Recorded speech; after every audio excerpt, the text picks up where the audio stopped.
میرے پیارے معزز دوستو، آپ کے بچے بھلے آپ سے پوچھیں یا نہ پوچھیں، آپ انہیں یہ ضرور بتایا کیجئے کہ ہم فلسطین سے اس لیے محبت کرتے ہیں کہ یہ فلسطین انبیاء علیہ السلام کا مسکن اور سرزمین رہی ہے۔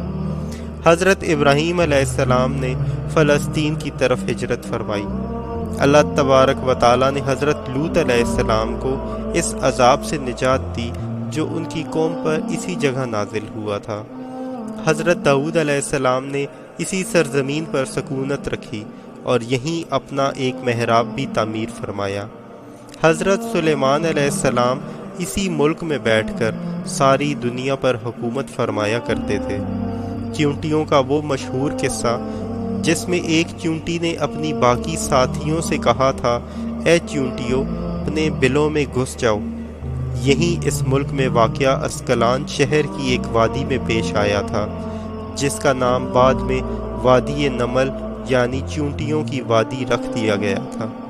حضرت زکریا علیہ السلام کا محراب بھی اسی شہر میں واقع ہے۔ حضرت موسیٰ علیہ السلام نے اسی ملک کے بارے میں اپنے ساتھیوں سے کہا تھا کہ اس مقدس شہر میں داخل ہو جاؤ۔ انہوں نے اس شہر کو مقدس، اس شہر کے شرک سے پاک ہونے اور انبیاء علیہ السلام کا مسکن ہونے کی وجہ سے کہا تھا۔ اس شہر میں کئی معجزات وقوع پذیر ہوئے ہیں، جن میں ایک کنواری بی بی حضرت مریم کے بطن سے عیسیٰ علیہ السلام کی ولادت مبارکہ بھی ہے۔ حضرت عیسیٰ علیہ السلام کو جب ان کی قوم نے قتل کرنا چاہا تو اللہ تبارک و تعالیٰ نے انہیں اسی شہر میں آسمان پر اٹھا لیا تھا۔ ولادت کے بعد جب عورت اپنی جسمانی کمزوری کی انتہا پر ہوتی ہے، ایسی حالت میں بی بی مریم کا کھجور کے تنے کو ہلا دینا بھی ایک معجزہ الہی ہے۔ قیامت کی علامات میں سے ایک حضرت عیسیٰ علیہ السلام کا زمین پر واپس تشریف لانا اسی شہر کے مقام سفید مینار کے پاس ہوگا۔ اسی شہر کے ہی مقام باب لد پر حضرت عیسیٰ علیہ السلام مسیح دجال کو قتل کریں گے۔ فلسطین ہی ارض محشر ہے۔ اسی شہر سے ہی یاجوج ماجوج کا زمین میں قتال اور فساد کا کام شروع ہوگا۔ اس شہر میں وقوع پذیر ہونے والے قصوں میں سے ایک قصہ طالوت اور جالوت کا بھی ہے۔ فلسطین کو نماز کی فرضیت کے بعد مسلمانوں کا قبلہ اول ہونے کا اعزاز بھی حاصل ہے۔ ہجرت کے بعد حضرت جبرائیل علیہ السلام دوران نماز ہی حکم ربی سے آقا علیہ السلام کو مسجد اقصیٰ سے بیت اللہ کعبہ کی طرف رخ کرا گئے تھے۔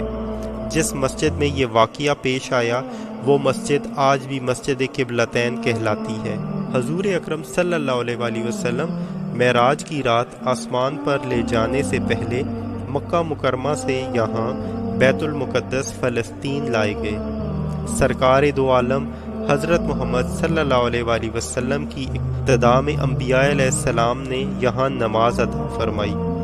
اس طرح فلسطین ایک بار پھر سارے انبیاء کا مسکن بن گیا۔ سیدنا ابو ذر کہتے ہیں کہ میں نے رسول اللہ صلی اللہ علیہ وآلہ وسلم سے عرض کیا کہ زمین پر سب سے پہلی مسجد کون سی بنائی گئی؟ تو آپ صلی اللہ علیہ وآلہ وسلم نے فرمایا کہ مسجد الحرام یعنی خانہ کعبہ۔ میں نے عرض کیا پھر کون سی مسجد بنائی گئی؟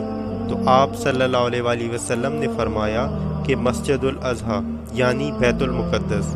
میں نے پھر عرض کیا کہ ان دونوں کے درمیان کتنا فاصلہ تھا؟ آپ صلی اللہ علیہ وآلہ وسلم نے فرمایا کہ 40 برس کا، اور تو جہاں بھی نماز کا وقت پا لے وہیں نماز ادا کر لے، پس وہ مسجد ہی ہے۔ وصال حبیبنا حضرت محمد صلی اللہ علیہ وآلہ وسلم کے بعد حضرت ابو بکر رضی اللہ عنہ کو ارتدال کے فتنہ اور دیگر کئی مشکلات سے نمٹنے کے لیے عسکری اور افرادی قوت کی اشد ضرورت کے باوجود بھی ارض شام فلسطین کی طرف آپ صلی اللہ علیہ وآلہ وسلم کا تیار کردہ لشکر بھیجنا بھی ایک ناقابل فراموش حقیقت ہے۔ اسلام کے سنہری دور فاروقی میں دنیا بھر کی فتوحات کو چھوڑ کر محض فلسطین کی فتح کے لیے خود سیدنا عمر کا چل کر جانا اور یہاں پر جا کر نماز ادا کرنا اس شہر کی عظمت کو اجاگر کرتا ہے۔